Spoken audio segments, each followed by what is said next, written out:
Kannada hero Darshan గురించి ప్రత్యేకంగా పరిచయం అక్కర్లేదు. తన అభిమానినే చంపిన హత్య కేసులో నిందితుడిగా ఉన్నాడు దర్శన్. ప్రస్తుతం ఆయన పరప్పన అగ్రహారం జైల్లో ఉన్నాడు. రేణుకాస్వామి హత్య ఘటన కన్నడ రాష్ట్రంతో పాటుగా దేశమంతా సంచలనంగా మారింది. చిత్రదుర్గకు చెందిన తన అభిమాని రేణుకాస్వామిని అత్యంత దారుణంగా చంపిన కేసులో దర్శన్, ఆయన ప్రియురాలు పవిత్ర గౌడ నిందితులుగా ఉన్నారు. వీరితో పాటు మరికొందరు రిమాండ్ ఖైదీలుగా జైల్లో ఉన్నారు. దర్శన్ బెయిల్ కోసం పలుమార్లు కోర్టులో పిటిషన్ వేసినా ఎదురు దెబ్బ తగిలింది.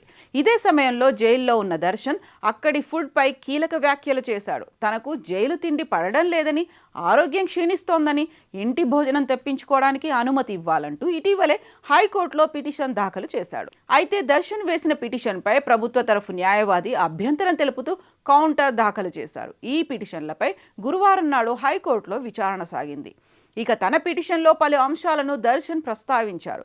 తనకు ఇంటి భోజనం కావాలని, అలాగే పరుపు, దిండు, చదువుకోవడానికి కొన్ని పుస్తకాలు కావాలని దర్శన్ కోరాడు. అయితే అతడి పిటిషన్కి కౌంటర్గా ప్రభుత్వ న్యాయవాది కీలక అంశాలను కోర్టులో విన్నవించారు.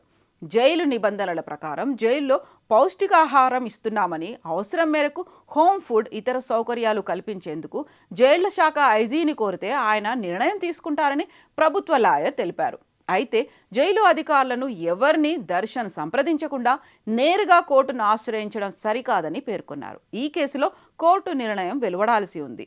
ఇదిలా ఉంటే దర్శన్, నటి పవిత్ర గౌడ, ఇతర నిందితులకు కోర్టులో మళ్లీ ఎదురు దెబ్బ తగిలింది. వారి జ్యుడిషియల్ కస్టడీని కోర్టు ఆగస్టు 1వ తేదీ వరకు పొడిగించింది. ఇక రేణుకాస్వామి హత్య ఘటన కన్నడ ఇండస్ట్రీని ఉలిక్కిపడేలా చేసిన సంగతి తెలిసిందే. అప్పటి వరకు అందరి దృష్టిలో హీరోగా ఉన్న దర్శన్ ఒక్కసారిగా నిందితుడిగా మారిపోయారు.